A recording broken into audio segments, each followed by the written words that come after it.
성경 일독을 위해서 오늘 우리가 함께 읽어나갈 하나님 말씀은 고린도전서 1장과 2장의 말씀입니다.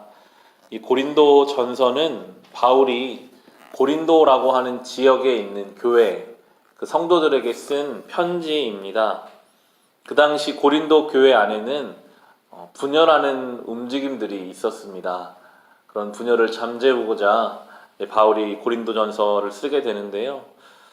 그 편지를 쓴 목적은 결국 하나님 안에서 평안과 은혜를 누리게 하기 위함이었습니다.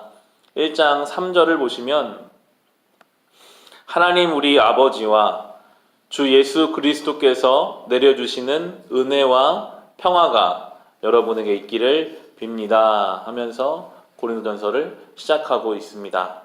성도들에게 있어야 할 것이 바로 하나님 아버지와 예수 그리스도께서 주시는 은혜와 평화입니다. 바울도 이 기도를 하고 있죠.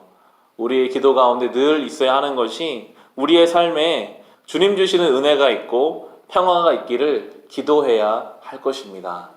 예수를 믿는데 은혜가 없는 경우가 있어요. 내가 받은 은혜가 있으면요, 은혜를 줄 수밖에 없거든요. 내가 받은 은혜가 이렇게 큰데 어떻게 우리가 받은 은혜를 나누지 않겠습니까? 그런데 우리가 예수를 믿는다고 하면서도 조금의 은혜도 베풀지 못할 때가 있습니다. 마음에 은혜가 없으니까요. 심지어 내 자녀에게까지도 받아주지 못해요. 왜 너는 이거밖에 안 되냐? 누구를 봐도 딱딱한 관점으로 바라보고 있다면 내 삶에 은혜가 줄어져 가고 있는 것이죠. 평화가 없을 때가 있습니다. 늘 불안하고 알 수 없이 쫓기고 늘 우리의 마음에 불안하고 흔들리는 것들이 생길 때마다 이 기도, 주님, 다른 것이 아니라 내 안에 하나님 주신 은혜가 있고 평화가 있게 해 주십시오 라고 우리가 기도해야 할 것입니다. 바울이 고린도 교회를 향하여 그렇게 기도했던 것처럼 내 인생이 성전임을 믿고 그렇게 기도하고 우리의 가정이 교회임을 믿고 우리의 가정에도 하나님 주신 은혜와 평화가 있기를 우리는 기도해야 할 것입니다. 이 고린도 교회 안에 분열이 있었습니다. 인간의 죄성은요, 나누는 것을 좋아해요. 조금이라도 나랑 비슷한 사람끼리 뭉치고 싶고 나와 조금만 다르면 나누고 싶어 합니다. 파당을 짓는 것이 인간의 죄성인데 고린도 교회 안에서 그런 움직임이 있었습니다. 11절, 12절을 보시면 나의 형제자매 여러분, 글로의 집 사람들이 여러분의 소식을 전해주어서 나는 여러분 가운데 분쟁이 있다는 것을 알게 되었습니다. 다름이 아니라 여러분은 저마다 말하기를 나는 바울 편이다, 나는 아볼로 편이다, 나는 게바 편이다, 나는 그리스도 편이다 한다고 합니다 라고 이야기하고 있습니다. 누구한테 세례를 받았는가? 이것을 가지고 교회가 나눠지기 시작했습니다. 처음에는 그냥 모여서 이야기를 했겠죠. 나는 바울 선생님을 만났고 그 바울 선생에게 가르침을 받은 적이 있다. 나는 베드로에게 세례 받았다. 나는 아볼로에게 가르침 받았다. 처음에 그렇게 이야기하던 것들이 점점 파당이 지어지기 시작했습니다. 바울에게도 베드로에게도 아볼로에게도 가르침 받지 못한 이들은 그럼 나는 예수 그리스도께 속한 사람이다. 이렇게 서로 파당을 짓기 시작했던 것이 그 당시 고린도 교회의 큰 문제점이었습니다. 성도들이요, 은혜를 받았다고 해서 그날 바로 거룩하게 모든 허물이 다 없어지는 것은 아니더라고요.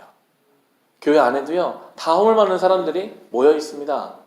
중요한 것은 우리가 이 안에서 점점 은혜를 받고 하나님 앞에서 바뀌어져 가야 한다는 것입니다. 처음에는 나누는 게 편하고 나와 비슷하면 함께하고 조금만 다르면 멀리하는 것이 우리에게 편안한 죄된 속성이지만 주님이 그렇게 안 하셨거든요. 우리를 받아주셨거든요. 우리 같은 자들을 이해해 주셨고 용납해 주셨기 때문에 하나님의 은혜를 누리는 사람이라면 자연스럽게 나와 다른 사람을 받아줄 수밖에 없고 그를 이해할 수밖에 없고 그와 함께 갈 수밖에 없는 것이 교회의 모습인 것입니다. 자기를 드러내는 것은 복음의 움직임이 아닙니다. 그것은 세상의 방식이죠. 교회 안에는 세상의 방식이 아니라 바로 예수 그리스도의 방식이 들어와야 합니다. 18절에 보면 십자가의 말씀이 멸망할 자들에게는 어리석은 것이지만 구원을 받는 사람인 우리에게는 하나님의 능력입니다 하면서 복음을 설명하고 있습니다. 여러분, 이 십자가가요, 그 당시에 많은 사람들이 비웃었습니다. 메시아라고 하면, 구원자라고 하면 당연히 엄청난 리더십을 가지고 세력을 구축하고 땅을 많이 빼앗은 사람이 그 당시에 영웅이고 그 당시에 메시아였습니다. 힘으로 우리를 구원해줬다. 그런데 그 예수 믿는 무리들이 33살밖에 안 된 그 예수가 이 땅에 왔다가 그냥 로마에 의해서 죽었거든요. 땅 뺏은 것도 없고 세력을 만든 것도 없고, 그 예수는 항상 가난한 자들, 병든 자들과 함께 있다가 그렇게 죽고 그들 말에 따르면 부활하고 승천했다고 하는데 남은 게 하나도 없는 그들을 보면서 세상 사람들은 처음에 손가락질했습니다. 저게 무슨 구원이냐? 저게 무슨 메시아냐? 오늘 나오는 것처럼 멸망할 자들에게는 어리석은 것이었습니다. 이해가 안 되죠? 아니, 하나님의 아들이라고 하면서 왜 이 땅에 와서 죽는가? 하나님의 아들이 왜 아무것도 못하고 갔는가? 어리석은 자들에게는 멸망할 것이었지만 구원을 받는 모든 사람들에게는 그게 하나님의 능력이었습니다. 하나님의 아들이신 그분이 나 같은 죄인을 위해 이 땅에 오시다니, 그분이 나의 죄값을 다 십자가에서 치르시다니, 이 말할 수 없는 하나님의 능력임을 고백하게 되었습니다. 그리고 성도들을 부르시는데 부족한 자들을 부르시는 거예요. 오늘 본문의 27절을 보시면, 그런데 하나님께서는 지혜 있는 자들을 부끄럽게 하시려고 세상의 어리석은 것들을 택하셨으며 강한 것들을 부끄럽게 하시려고 세상의 약한 것들을 택하셨습니다 라고 또한 복음을 설명하고 있습니다. 우리가 하나님께 선택받은 것이 우리가 좀 대단해서, 우리가 성품이 좋고 우리가 착해서 부른 게 아니라고 성경이 이야기하고 있습니다. 연약한 우리를 부르셔서, 죄 많은 우리를 부르셔서 더 하나님의 살아계심을 나타내시려고, 저 높은 자들을 부끄럽게 하시려고 우리를 부르셨다라고 이야기하고 계신 것입니다. 우리는 주님 앞에 나올 때마다 겸손할 수밖에 없습니다. 주님 말씀하셨죠. 바리새인이 고개를 뻣뻣이 들고 나는 주님 앞에 이렇게 했습니다 라고 하는 것 주님 기뻐하시는 것이 아니라, 저 성경 뒤편에서 세리가 고개도 들지 못하고 주님 앞에 눈물로 통회하는 심정으로 기도할 때 주님이 그를 더 기쁘게 받으신다고 하신 것처럼, 주님 앞에 나올 때마다, 저도 어제 말씀 묵상하면서 나 같은 부족한 사람을 목사로 세우신 것이 내가 대단해서가 아니라 하나님이 나 같은 자를 통해서 하나님의 살아계심을 증거하기 위함이구나 생각하게 되더라고요. 주님 앞에 나올 때마다 우리는 겸손해져야 할 것입니다. 오늘도 주님 은혜 때문에 살게 됨을 고백해야 할 것입니다. 이것이 놀라운 복음의 능력입니다. 세상의 방식과는 다릅니다. 세상에서는요, 뛰어난 사람들을 고르죠. 끊임없이 경쟁시킵니다.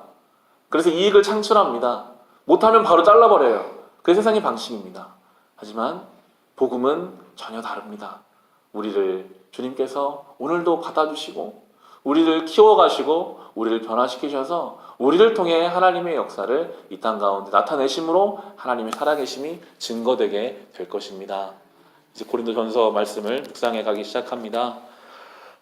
함께 이 바울과 고린도 교회의 편지를 통하여 주의 복음에 대해 더 깊이 알아가는 이 시간들이 되기를 주님의 이름으로 축원합니다.